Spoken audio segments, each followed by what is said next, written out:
Hey guys, it's your girl, Wannabe Hecate. I hit my leg really loud and didn't mean to. What's up? It's Chelsea. I'm here filming the second part of my What is a Birth Chart video double feature thing that I didn't come up with a cool name for. In the last one, which I posted at the same time as this one, we talked about the houses of the birth chart. In this video, we're going to talk about the planets. You know you have a sun sign and you know you have a moon sign because you watched my Moon Signs 101 video. What you might not know is that you have a sign for virtually every planet in the solar system, except Earth. We get enough of Earth living on it, so we don't really talk about it much in astrology. So back to my crude birth chart drawing from the last video. She's back. So up here, all these little symbols, these are going to be the planets in the birth chart. Now, like I said in my last video, from our perspective, the planets move around us.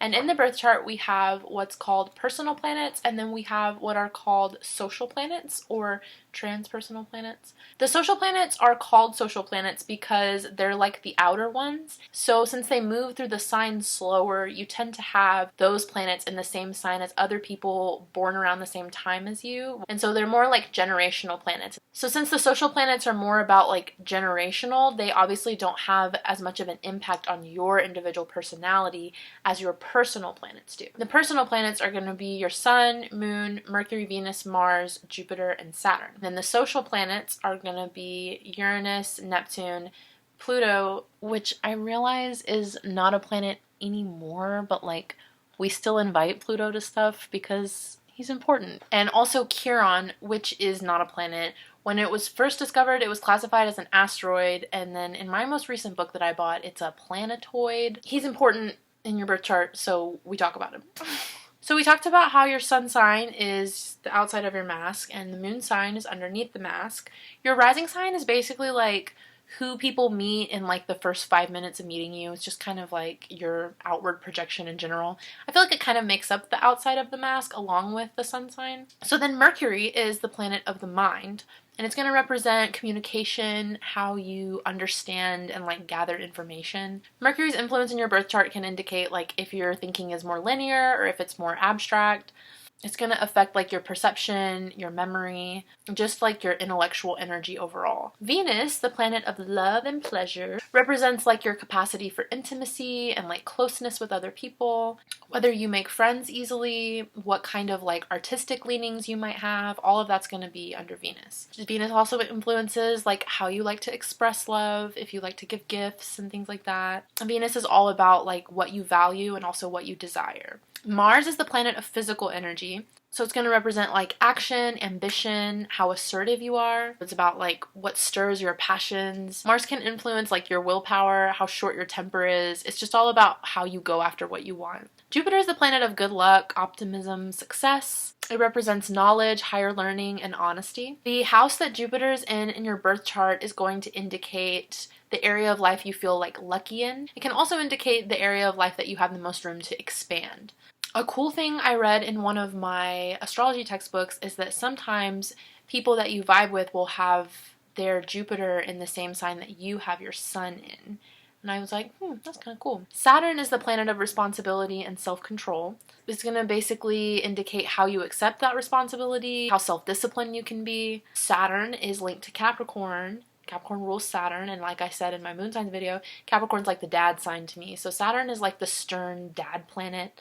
So it's said that like Saturn teaches us lessons, and basically where it's at in your birth chart indicates the area of life you might feel like restricted in, or like you may feel just challenged, or like you have to overcome some kind of like lessons or obstacles in order to grow. Uranus is the planet of change and originality, so it's going to represent like your self-expression. It is the first of the social planets, so the sign that you have Uranus in will probably be similar to a lot of other people your age, but where it's located in your birth chart house-wise is going to indicate how traditional or unconventional your mind can be. Whether you're like attracted to odd ideas and more abstract thinking, or if you're more like traditional and like, no, I don't really want to mess with that. That was kind of weird. Neptune is the planet of mystery and illusion. It can influence your artistic imagination, your dreams and visions. Since Neptune is a planet of mystery, it said that it can influence how psychic or visionary you are, depending on how strong its influence is in your chart.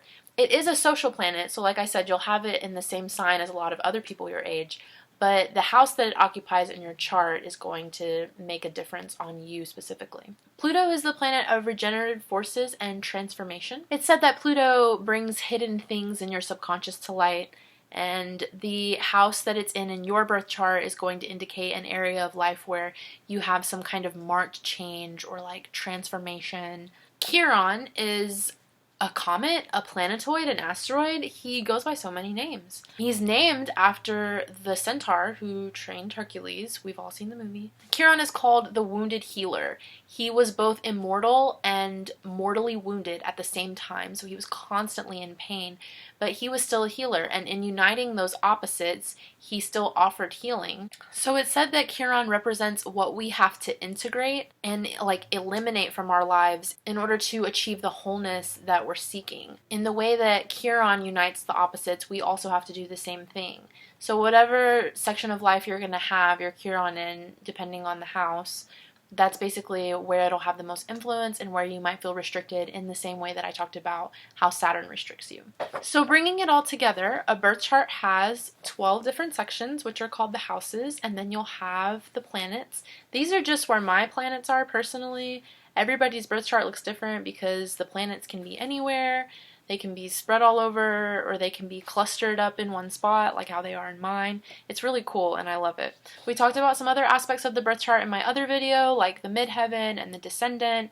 We didn't talk about aspects, which are, in my opinion, pretty advanced. I'm still learning about them, and I'm in no way ready to teach anyone about them. Really, like the geometric differences between where these planets are, like the amount of degrees that separate them.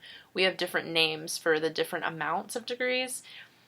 This is why I get upset when people talk about how like astrology is a bunch of crap, because in reality we deal with numbers and we do a lot of serious work, and it's not a bunch of baloney, contrary to popular belief.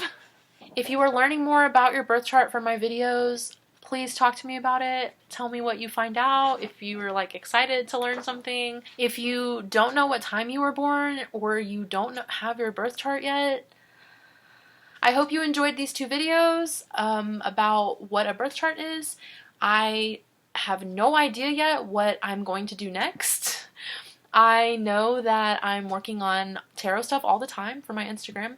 So if you're not following me on Instagram, please check me out. That's where all the magic happens. That's where I do all my stuff. Please be safe and stay inside until all this mess dies down. It's so chaotic and nobody knows what's going on. Once again, thank you for watching. Goodbye from me and the fam. Love you. Bye.